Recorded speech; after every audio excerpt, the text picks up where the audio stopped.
اور آخری بات جو میں نے کہنا ہے جناب اسپیکر، اور یہ ایشو پاکستان کا ایشو ہے، اور میں نے ضرور یہ آخری بات کہہ کے آپ کی اجازت چاہوں گا۔ ہمارا پچھلے سیشن میں وزیر اعظم صاحب نے اسامہ بن لادن کو شہید قرار دے دیا۔ جناب اسپیکر، یہ وہ اسامہ بن لادن ہے جو پاکستان کے سٹیزنز، پاکستان کے بچے کو شہید کیے ہیں، ہمارے افواج، ہمارے سولجرز کو شہید کیے ہیں۔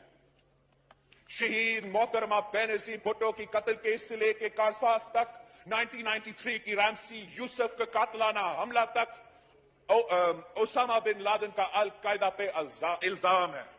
یہ آدمی جو آپ جن کو ہم وزیر اعظم کہتے ہیں، وہ اس ملک کی پہلی خاتون وزیر اعظم کو، مسلم امہ کی پہلی خاتون وزیر اعظم کو، جو دہشت گردی کے مقابلے کرتے ہوئے شہید ہوئی، یہ وزیر اعظم شہید محترمہ بینظیر بھٹو کو شہید نہیں کہتا، مگر اسامہ بن لادن کو شہید کہہ سکتا ہے۔ یہ وزیر اعظم احسن اللہ احسان، حکم اللہ مسعود، جو بھی طالبان تھے، جو بھی دہشت گرد تھے، بزدل تھا، ان کے خلاف بول نہیں سکتا تھا۔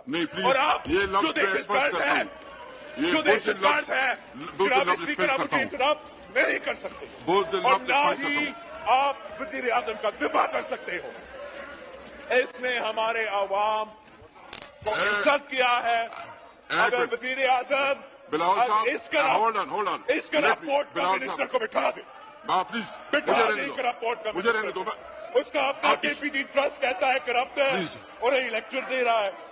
پلیز آپ تشریف دہشت گردوں کے جو یار ہے جناب اسپیکر، دہشت گردوں کے جو یار ہے، ایک منٹ اس قسم آپ تشریف رکھ کے میں بات کرتا ہوں۔ فواد چودھری صاحب، پلیز میں جواب دیتا ہوں۔ فواد چودھری صاحب، آپ سمجھتے ہو میں اسامہ بن لادن شہید، میں دونوں سائڈ سے کہتا ہوں، قریشی صاحب، آپ پلیز بابر امان صاحب، خاموش ہو جائیں، ڈیکورم کا خیال رکھیں۔ کیا اسامہ بن لادن آپ ڈیکورم کا خیال رکھیں شہید ہے؟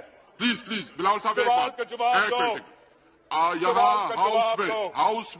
ہاؤس میں وزیر اعظم کو تو چھوڑ کے کسی ایم این اے کے خلاف